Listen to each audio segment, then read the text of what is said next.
Can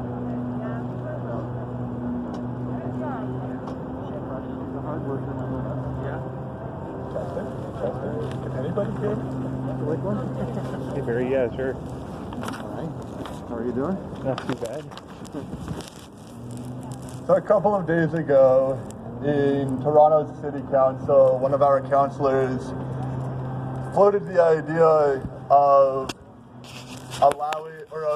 providing rental subsidies for each person in the shelter system and on the streets, but said that if we do this, we cannot allow the city to bear the entire burden of housing these people, that we must put that on the province and the country instead.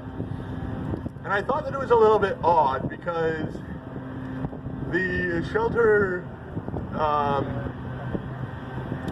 what's the housing administrator? Ryan, you know this better than I. What does SSHA stand for? Anyone?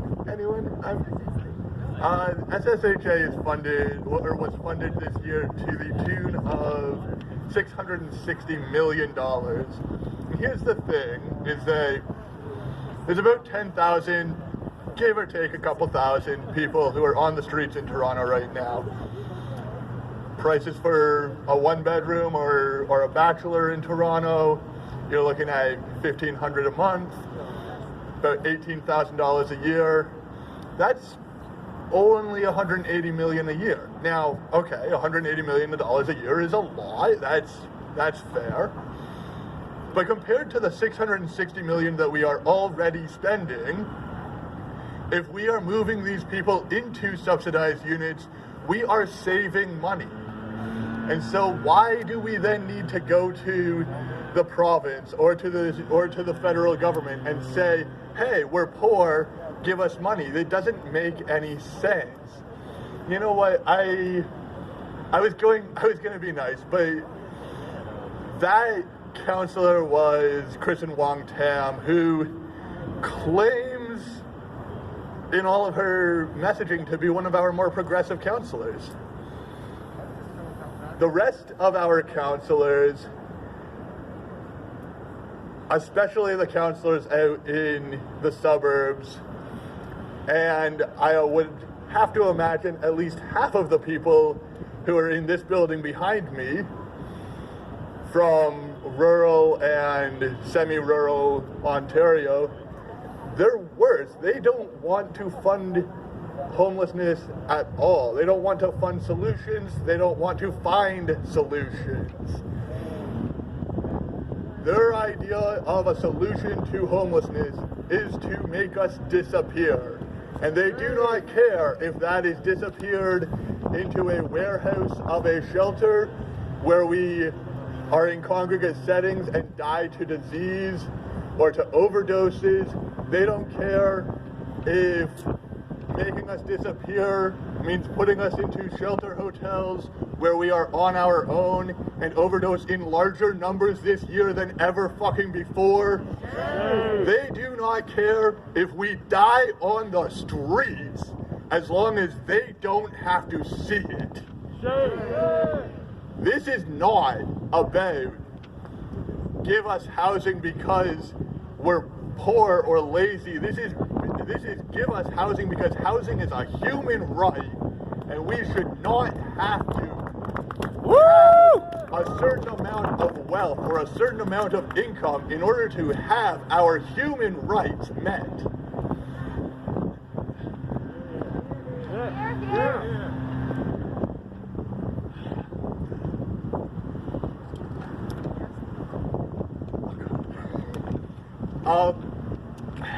Look, at the end of the day,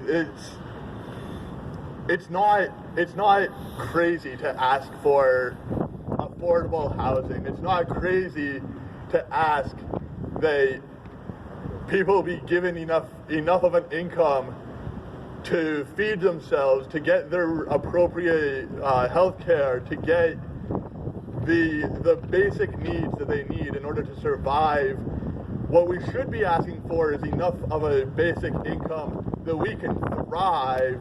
And yet we are currently at a point where the people in this building and the people in City Hall where we just came from and the people at Parliament Hill out in Ottawa, we are at a point where these people have decided we don't give a fuck. We are going to let them die instead of give them what they need. Shame! Whether that is people on Ontario Works who are currently living on $700 a month, or people on ODSP who are making $1,100 a month, or people who are currently working 2 or 3 jobs in order to afford the very basic level of shelter that's a bachelor apartment. And sometimes people will come back and say, well, if Toronto is so expensive, then why don't you just move out to Thunder Bay or Nipissing or whatever other tiny little hamlet in the middle of nowhere? And the reason is that they're in the middle of nowhere. There's no work there. And if we can't afford the moving expenses to get into a place, to move from one place to another here in Toronto, then what makes you think that we can move from Toronto to Hamilton or from Hamilton to whatever the next small town is that's supposed to be cheaper? It's not about move to somewhere else. It's not about uproot your life. It's about, as a society, we need to be paying attention to those who are vulnerable, to those who are at the bottom of our society, and we need to be lifting those people up. Woo! Apparently we have someone else. We've got someone else. Great. I love handing this off to other people. Okay, so next we're going to hear from Daniel from Socialist Action. Thank you. You all already heard from me. So I'm going to be brief and just introduce myself and what we're doing in this fight. So I'm Daniel. I'm the Toronto branch organizer for Socialist Action. We're a revolutionary Marxist group, but we work in united fronts with all sorts of grassroots organizers, radicals, progressives, and other revolutionaries. And you all nail it with your analysis. This is a city that's deeply unaffordable, and they want to tell us it's an individual problem. If you can't afford a house, that's your problem. You didn't budget right, you're living in the wrong city, you don't have the right degree. But that doesn't make sense. This city is built and runs with workers. And if workers can't afford to live in this city, then the system is fucking broken. They want to gaslight us into thinking this is our problem. But no, the profit margins on any one of these condo developments is obscene. And the money is going to the people that do the least work, the people that had enough money to be able to buy that plot of land in the first place. They won't lay a single brick. They won't install a single fancy glass panel. They're just going to sit there, watch the workers work, and reap in millions and billions of dollars off your necessity to live. That's what they're exploiting. The need for someone to have a roof over their head, heat in the winter, food in their fridge. And that all is something for them to exploit. The system is capitalism, where 99% of us toil our whole lives for a chance to maybe retire for 10 years at the end of it, assuming climate change doesn't ruin that for all of us, while they get to live a life of obscene, go to space for fun luxury. They're already planning their bunkers in New Zealand and in the Rockies for when this world that they're destroying is finally fully destroyed. They don't give a shit about us. Gru was right about that, 100%. They don't give a shit about us. So what do? We need to organize our own power within this system to take control for ourselves. They are not going to give us anything. This is a whole system for years based on colonization, imperialism, and exploitation of workers. It's not going to change because we beg nicely. We put forward those demands, we build up our own power, and we seize that power ourselves. And that process begins today by making connections between our groups, between our people, talking to our coworkers, talking to our neighbors. What we're doing next year is we're building a coalition to run in the 2022 municipal elections. In Toronto and Peel and anywhere else we can form these coalitions. Socialist Action may have instigated this, but we do not plan on being the leaders of this. We plan on being an equal participant with all the groups that come on board. And so far we have support from Isabella of POOF, Protecting ODSP-OW Funding. We have some people from other housing groups there. And we invite anybody to come join us and build the strongest slate with the strongest demands, the best program that's entirely built from the grassroots up. No corporate funding, no backroom deals, all out in public. We meet democratically and we decide on our program and our candidates together. And that's what we humbly invite you all to participate in. If you're interested, let us know. But in the meantime, we'll always be here in solidarity because we're workers too. And this is our collective fight, our collective struggle. What you have to win is what we have to win. What you have to lose is what we have to lose. Solidarity forever. Thank you. Woo!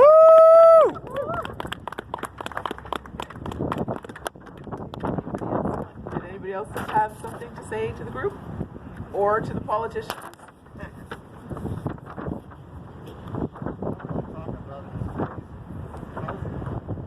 Yeah. Yes. We're going to hear about the city's housing plan. The new one? My plan. My name is Barry, and I'm with Socialist Action. And no, we're not trying to hog the mic, but I just want to share some information. Some of you are probably aware of this already, but City Council is patting itself on the back because of the housing plan that they adopted earlier last week.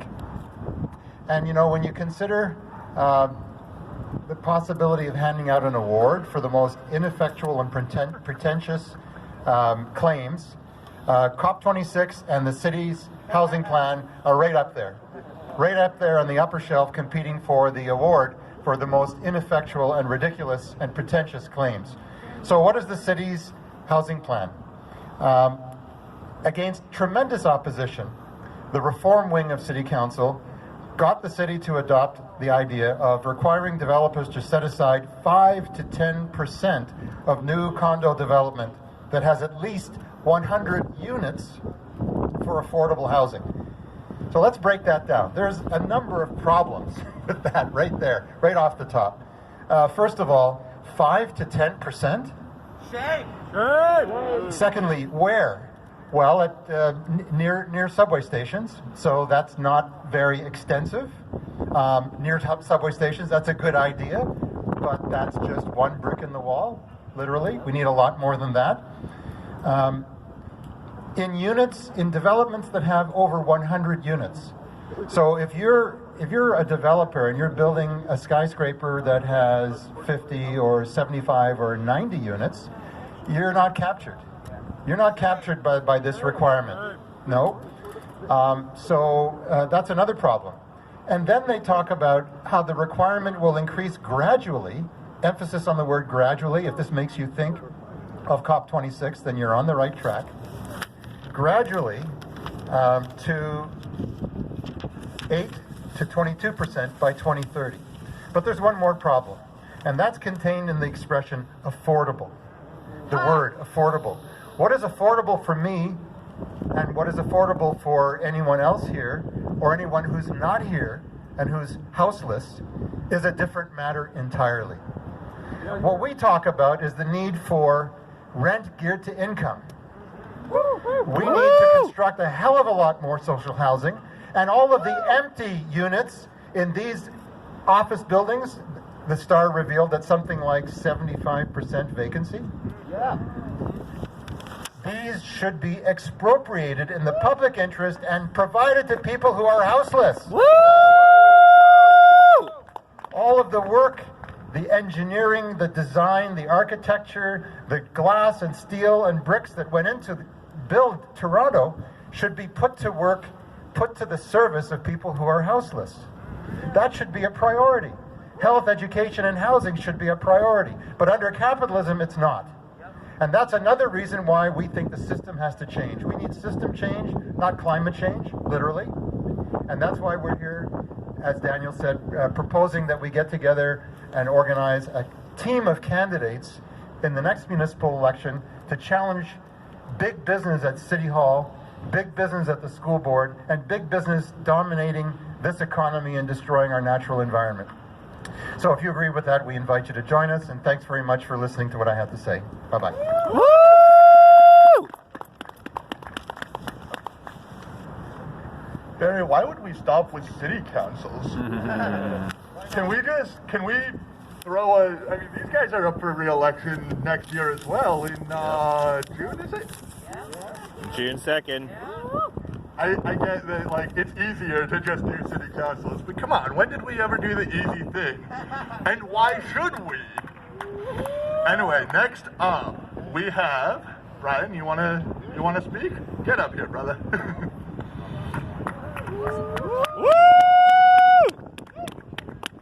Hey, I'm Brian. I'm from ESN Parkdale. I want to talk a bit about the realities that we're seeing in this and our support for Hamilton and particularly what that means to the province, because these idiots don't get it now. They're not going to get it. You got to remember, we're in a little red and orange bubble here in Toronto, and the rest of this province is blue.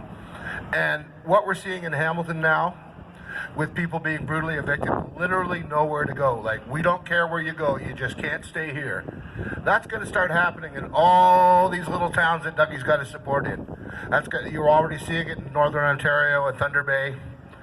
And I want you to realize how frustrating these solutions are. The market rent that Barry was talking about, he missed a very important definition that some of you may not know. Does anybody know what they define as affordable rent? 39,000.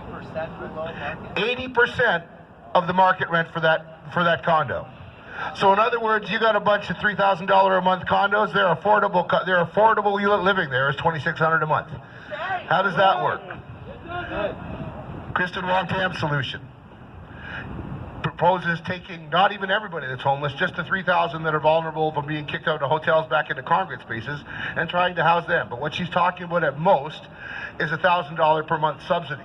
You add that onto the literal pittance that you get from ODSP or OW of about $400, that's still $1,500 a month. That may find some people apartments, but there ain't $3,000, $1,500 a month apartments in this city. The supply isn't there, and that's a huge problem.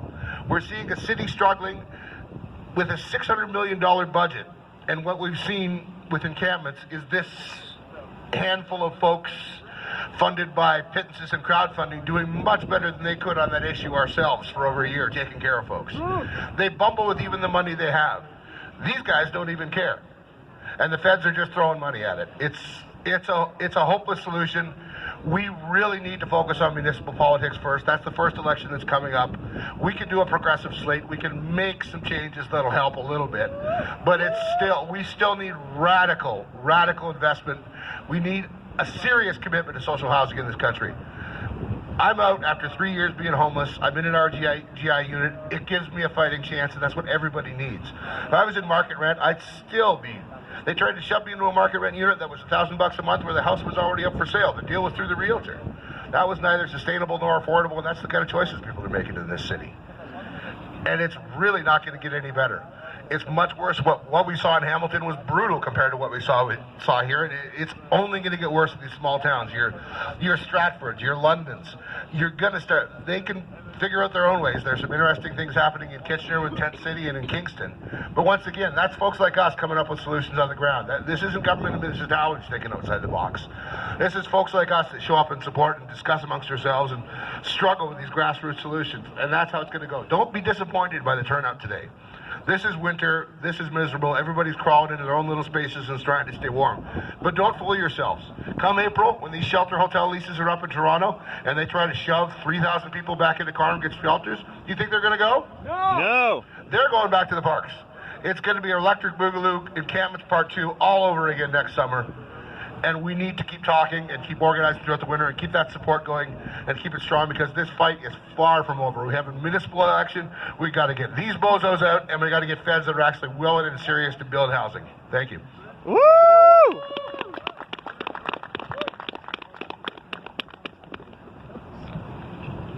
Hey, I'm Nico. Most of you probably recognize me by now. I'm the shy, quiet one who never goes out to anything. Definitely doesn't try to create solidarity between many causes. I just took the mic to remind all of us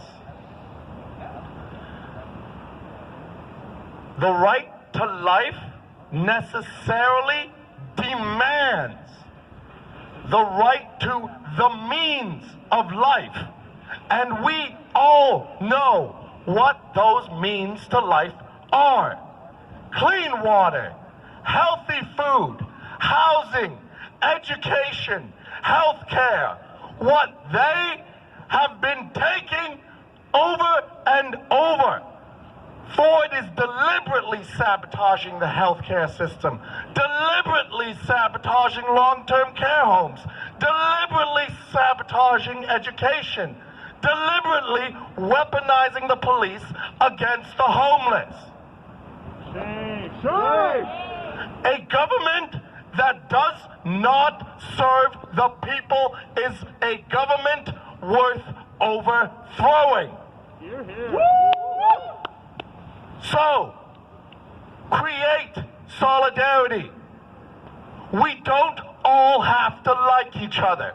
There are people I work with that I do not like.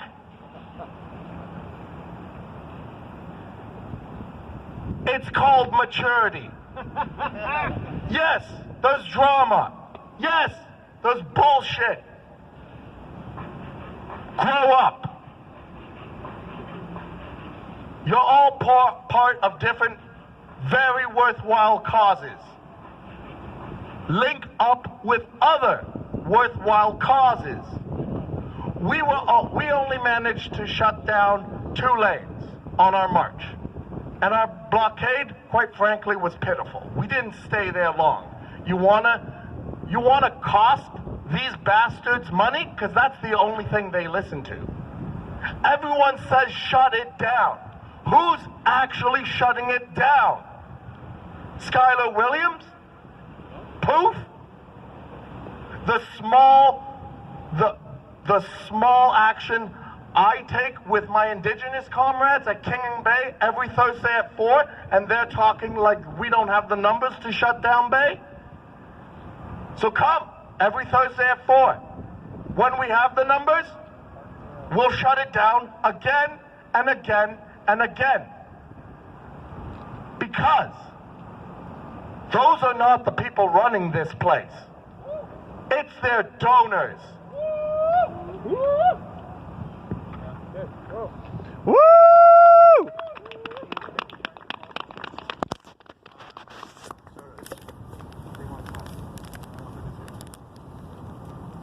Okay, and finally we have the people we've all shown up for. Hamilton ESN in the house.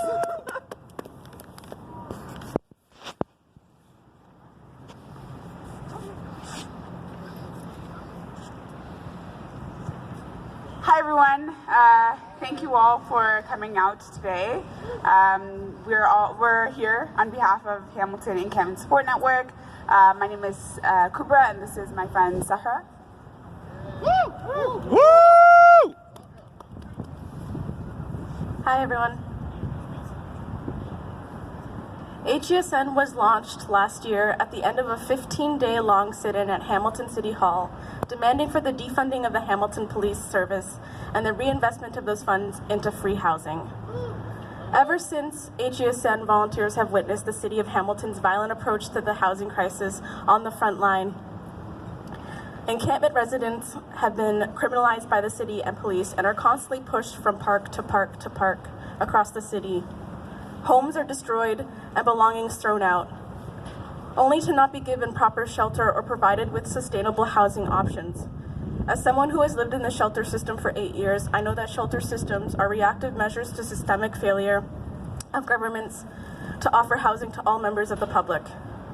Shelter systems are spaces where members of our community are subjected to strict qualification requirements that are not centered around harm reduction and healing, and can even be banned from accessing shelter spaces. Shame. That's right. Shelter systems, like other systems which seek to criminalize members of our communities rather than prioritize alternatives, must be abolished.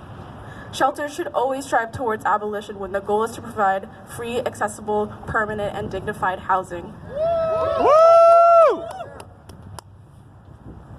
We have witnessed many violent teardowns in the city of Hamilton, but we've also witnessed violent teardowns happen here in the city of Toronto and all across the province. In this city, Trinity Bellwoods Park and Landport were recent examples of just how violent and how cruel this city can be, and how cruel police can be. And this is why we demand to defund the police and demilitarize the police and fund housing. There is a reason the city relies on the police and the legal system to remove, evict, and displace houseless people. It is in part because they are still, and they are all part of the same neo-colonial structures that have enabled the incarceration and the deaths of Black, Indigenous, racialized, and disabled people. In Hamilton, as the weather drops below zero, the city has made it their priority to ensure that all encampments be dismantled. Shame! Shame. Shame! We have never and we will never trust the state to treat our unhoused neighbors with care and compassion. We know how inherently violent it is. How can you trust a state that is built off of slavery and off the genocide of Indigenous peoples to respond without violence? This displacement isn't new, and it is a necessary way in which the city decides who is welcome and who belongs. This broader project is rooted within the structures of settler colonialism, which rationalize the theft of land for the purpose of power over property. The logistics that rationalize the theft of land and genocide against Indigenous peoples in the city are the same ones which rationalize the displacement and violence against encampment residents and houseless people. Hamilton and Toronto are built on the traditional lands of the Erie, Neutral, Huron-Wendat, Chippewa, Seneca, the Haudenosaunee, Anishinaabeg, and Mississaugas. These nations have always focused on the importance of sharing between communities and peoples. Covenants like the Dish with One Spoon, Wampum Agreement highlight this and remain broken by governing bodies of so-called Canada. These are promises that were never upheld and form the path to displacement and genocide of Indigenous peoples today. This same displacement informs the decisions to violently remove encampment residents from their made homes, decisions to allow disparities in resources allocation, decisions that allow the city to decide to leave properties vacant, tear up tents, and refuse to house even as there are properties that sit empty. Shame! We know that so-called Canada in all iterations and levels of its governments will continue to threaten Indigenous sovereignty and claim a right to this land that does not belong to them. They will continue to prioritize pipelines over lives, profit over housing. We stand in solidarity with all land defenders in this fight for land back. All eyes on Land Back Lane. All eyes and all out for Wet'suwet'en as they continue to hold it down against the RCMP in Wet'suwet'en and across Wet'suwet'en territory. We say this to remind you that these struggles are and will always be connected as we fight towards collective liberation and against all governing bodies and agents of this state. Woo! We have called out the municipal government officials on multiple occasions and have repeatedly demanded free housing and access to social service that center our marginalized communities. We have demanded an end to encampment teardowns, only to be met with dissent.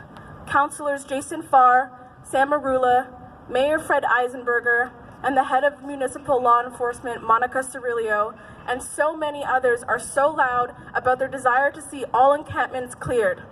They don't care about residents. They strive to shift the conversation away from tangible solutions that center encampment residents and victims of this housing crisis and towards criminalizing these folks and those on the ground supporting fellow community members. Just last week at an encampment teardown at Woodlands Park in Hamilton, a police officer told residents that there is no space in shelters right now. We know that, and despite this, the residents were still forcibly evicted, and a majority of their belongings were thrown out, only to be told to relocate into the escarpment where they will be less visible. Shame! It is absurd that the city wants to disappear unhoused residents without providing sustainable alternatives to housing. It is obvious that the focus is on further gentrifying our low-income communities and aesthetics. Municipalities can't keep absolving themselves of the responsibility to house their residents. They have control over their budgets, yet they choose to prioritize police and neglect residents. They cannot keep pointing towards the province of the feds the same way that those levels of government can't absolve themselves by pointing towards the municipalities.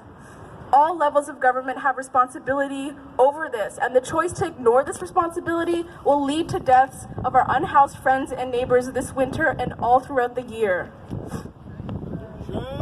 Shame. Shame. But we will continue to show up, show out, and shut shit down.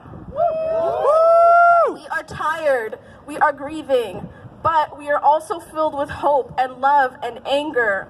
That is the one thing that city and police can't take away from us, no matter how hard they try. We need hope to dream, and collective dreaming is grunt work. It is absolutely necessary for world building, and the only way it will happen is if we do it together. Woo! We demand an end to encampment evictions. We demand an end to these violent teardowns. We demand that the city prioritizes unhoused residents because they already have blood on their hands, and more people will die this winter if nothing is done. Now help us in shaming the city with this chant that we have, so just repeat after us. No evictions, no teardowns. No more city council clowns. No evictions, no teardowns. No more city council clowns. No evictions, no teardowns. No eviction council clowns. No evictions, no teardowns. No more city council clowns. No evictions, no teardowns. No more city council clowns. No evictions, no teardowns. No more city council clowns. Thank you, and no encampment ban on stolen land.